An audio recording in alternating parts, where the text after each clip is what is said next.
Hey, welcome back.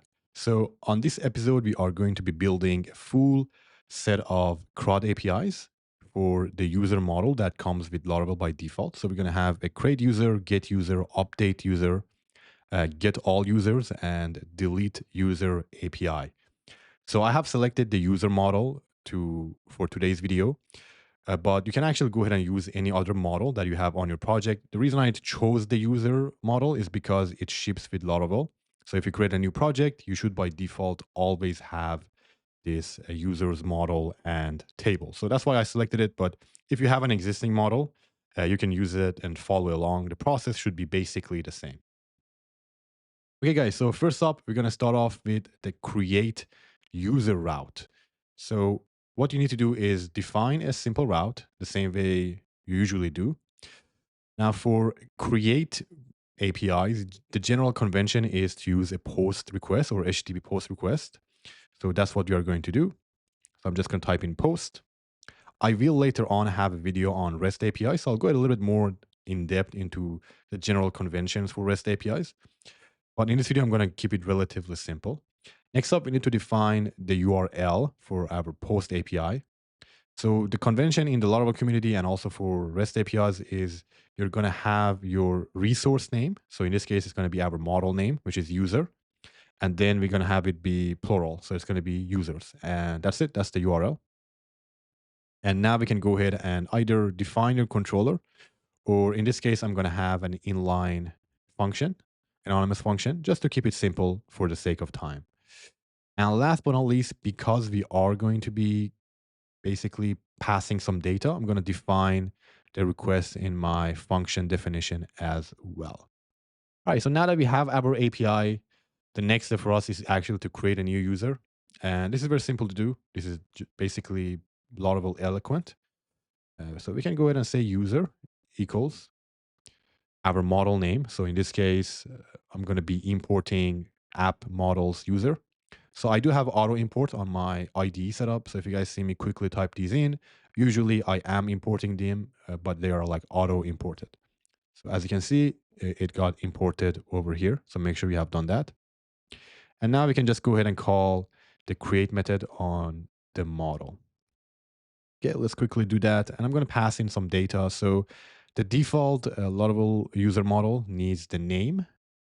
So I'm going to pass in request name. So we need to make sure we always pass this. Next up, we are going to have email. So I'm going to say request email. So this will be passed in the HTTP post body.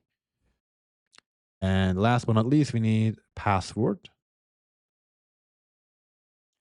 So for the password, I'm just going to go ahead and use the Laravel hash facade. So we can say hash, make, and just pass in this password field. Now, we don't have any validation at the moment, so technically all of these could be empty.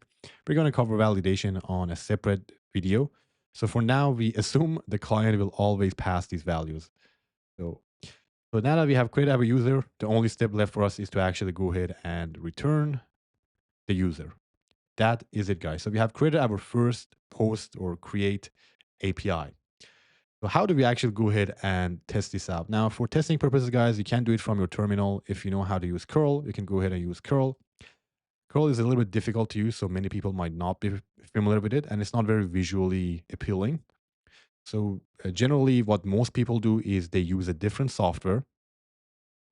For example, something called like Postman, and they use this tool to test their APIs. Now, there are other tools like Obsidian. There is another one called, I think, HTTP Pi, this one, and many others. You can also install extensions on VS Code, or I think if you use JetBrains or different IDs, they should also have that.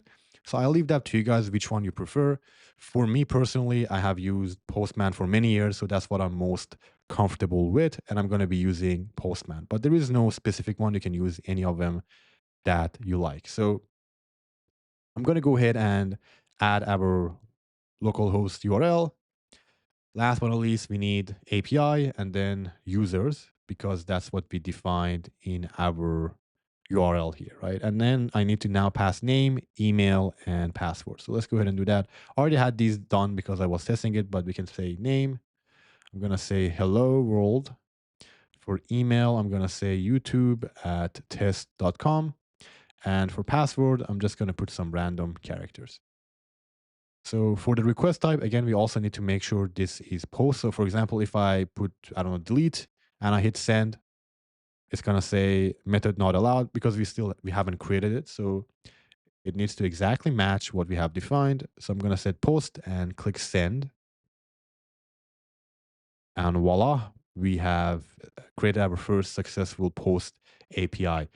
So it is now returning the user as well. And if you guys notice, it's actually already formatted into JSON. So Laravel is very nice.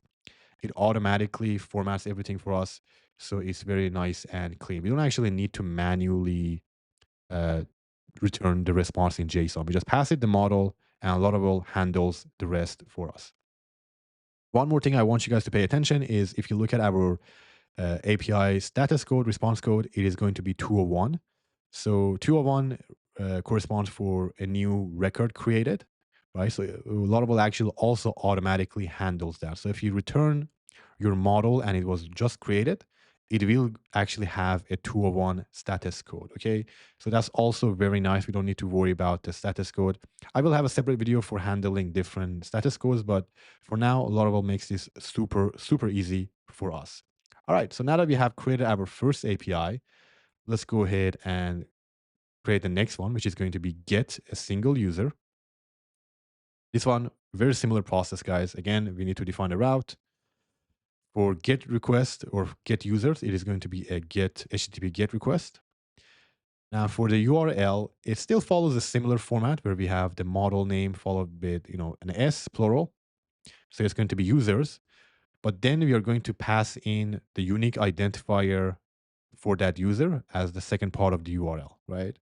So for this part, we can go ahead and use the Laravel route model binding. So I'm going to have like a dynamic URL here. I'm going to say user. And I'm going to quickly define our function here as well. So I'm going to say function. And we can go ahead and use Laravel's route model binding. So we can say user. And Laravel will automatically, if we, for example, pass in a user ID, go ahead and find that user and inject it here, right? So with route model binding. And actually, it's very easy. We can just return user. That's it. That's all we have to do. So this is our get user API. So just a one-liner in Laravel. So let's go ahead and test this one out as well. I'm going to go ahead and open Postman. I'll save this one as create user. So I'll save it and I'm going to create a new one. So let me copy it. So the URL is going to be API users and then followed with our user's ID. All right. So let me zoom in a bit more so it's easier for you guys to see. So this user's ID was 13. So I'm going to put in 13, hit send. And as you can see, this API is also working. Also, one more thing to pay attention, guys. As you can see, this one has a 200 API. So this is an OK API, while our create request had a 201, right? So we didn't need to worry about the status code. Laravel just handles it for us out the box, which is very nice and kind of saves you quite a bit of time and you don't need to worry about them. So I'm going to save this one as well. I'm going to say get user API. Let me save that.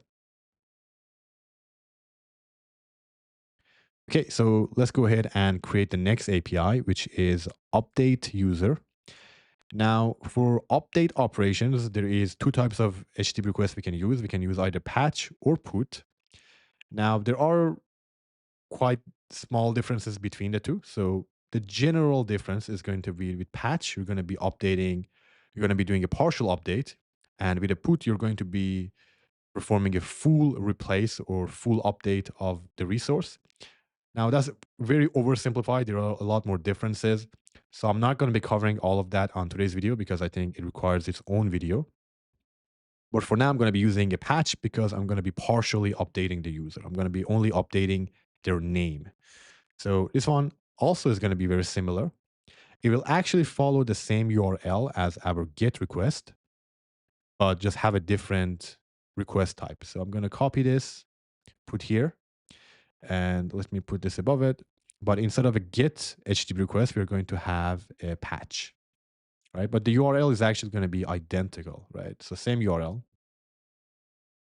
Now, how do we update the user? In this case, it's also the same. We can go ahead and say user update. And the usage is similar to this create. So I'm just going to actually copy it from the create at the top. And we can pass in the fields we want to update. So I'm going to pass it in name. Now you see here, it says request is not accessible. So we need to also define the request in our method. So I'm going to go ahead and put it here as well. And now we have this request as well. So this is our update. And after we have done the update, we can go ahead and return the user back to the client. So I'm going to go ahead and save this one as well, guys. Let's go back and test this API as well. So I'm going to create a new request. I'll copy our get request URL and replace this get with a patch. And now we need to pass in a new name. So the previous name was Hello World. I'm going to rename it to Hello YouTube. By the way, guys, when you're using Laravel, you can put your data both in HTTP params and the body. Both should work, but Laravel is quite flexible. It handles both cases. So I'm going to be using query params because it's a bit easier for me to add on the video. So I'm going to hit send. And as you guys can see, we now get hello YouTube. And to just double confirm, if we go back to our get request and hit send, we get hello YouTube. So the update was successful as well. All right, now up to the next API, which is going to be get all users. You guys probably can guess this one is going to be also quite similar. So for the get all users, I'm going to copy the existing get user we had. So let me define it under here.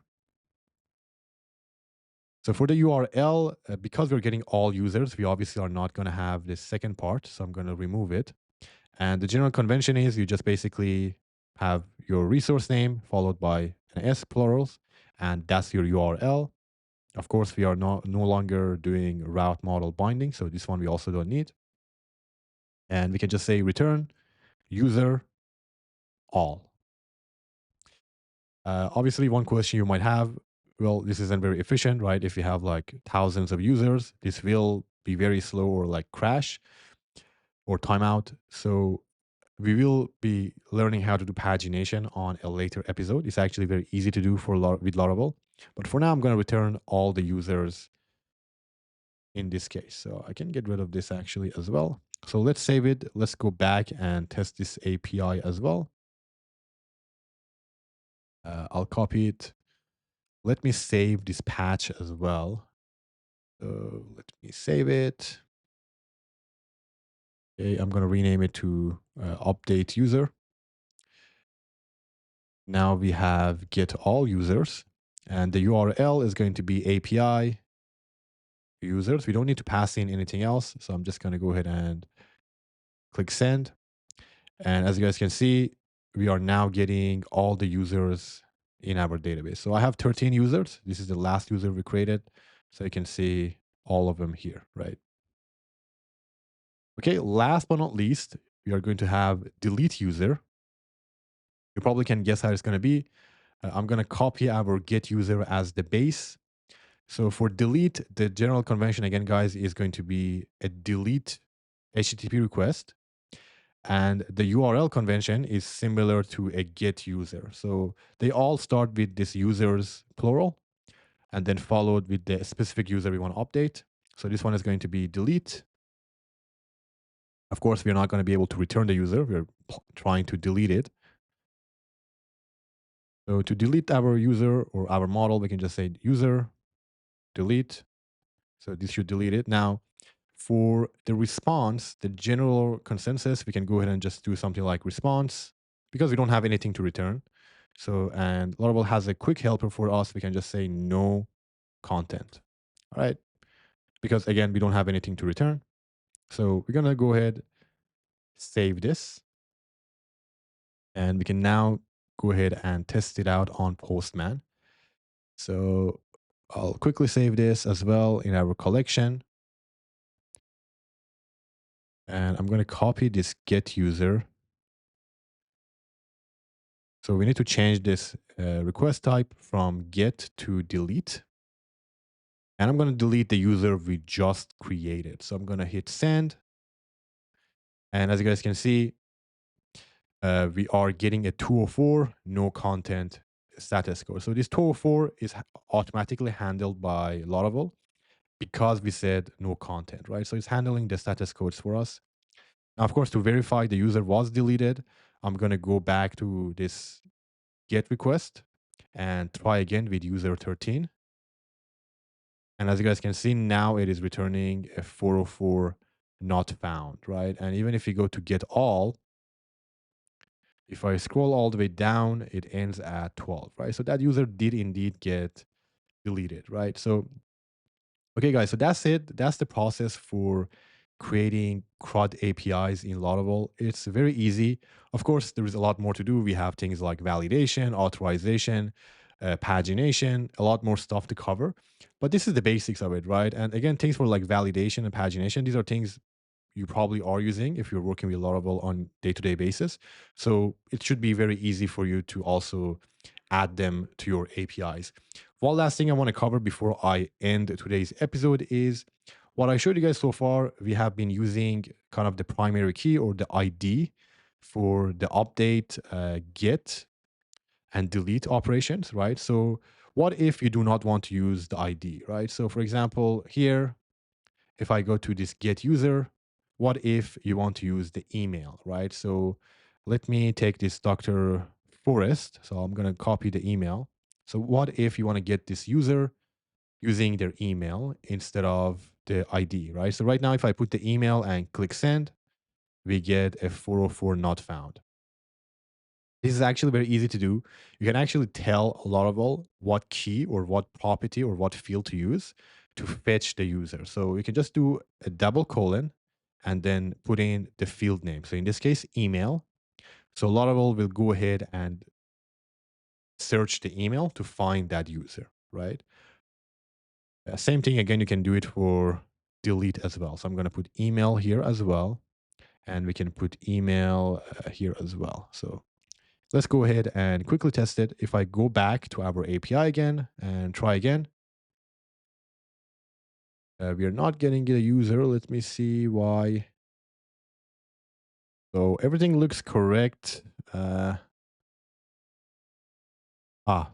forgot to copy the O. My bad. Sorry, guys.